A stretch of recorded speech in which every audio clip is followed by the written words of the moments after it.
ବୈଦୁପାଲି ରେ ମନ୍ଦିର ପ୍ରତିଷ୍ଠା ମହୋତ୍ସବ ଉପଲକ୍ଷେ କଂସ ଦରବାରର ଦ୍ୱିତୀୟ ରଜନୀର ନାଟକ ମଞ୍ଚସ୍ଥ।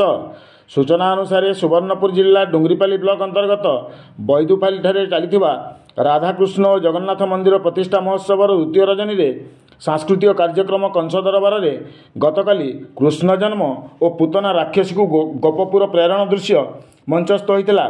ଏହି କ୍ରମରେ ମହାରାଜ କଂସଙ୍କ ନିମନ୍ତ୍ରଣ କ୍ରମେ ରାଜ ଅତିଥି ଭାବେ ବିଡ଼ିଓ ଦିଲ୍ଲୀପ କୁମାର ବାଡ଼ା, ସାମ୍ବାଦିକ ପବିତ୍ର ମୋହନ ପାଣ୍ଡିଆ, ଘନଶ୍ୟାମ ମେହେର, ପ୍ରଶାନ୍ତ ସେଠ, ରତ୍ନାକର ସେଠ, ବନମାଳୀ ପଢ଼, ମୋହନ ମେହେର ଯୋଗ ଦେଇ ଉପସ୍ଥିତ ଦର୍ଶକଙ୍କୁ ସାଂସ୍କୃତିକ ବାର୍ତ୍ତା ପ୍ରଦାନ କରିଥିଲେ। ଅମୂଲ୍ୟ ବେହେରା ମଞ୍ଚ ପରିଚାଳନା କରିଥିବା ବେଳେ ଦରବାରରେ କଂସ ଭୂମିକାରେ ସୁନାମଧନ୍ୟ ମଞ୍ଚ ଅଭିନେତା ଶ୍ରୀଯୁକ୍ତ ଗୋପାଳ ଚନ୍ଦ୍ର ପଣ୍ଡା ଅଭିନୟ କରିଥିଲେ। ସେନାପତି ଭାବରେ ଦେବାନନ୍ଦ ଭୋଇ ଅଭିନୟ କରିଥିଲେ। ତେବେ ଗତକାଲି ଦ୍ୱାପର ଯୁଗର ପୌରାଣିକ କଥାବସ୍ତୁ ଉପରେ ଆଧାରିତ ନାଟକ ବିଳମ୍ବିତ ରାତ୍ରି ପ୍ରାୟ 1 ଘଣ୍ଟା 15 ମିନିଟ୍ ପର୍ଯ୍ୟନ୍ତ ମଞ୍ଚସ୍ଥ ହୋଇଥିଲା।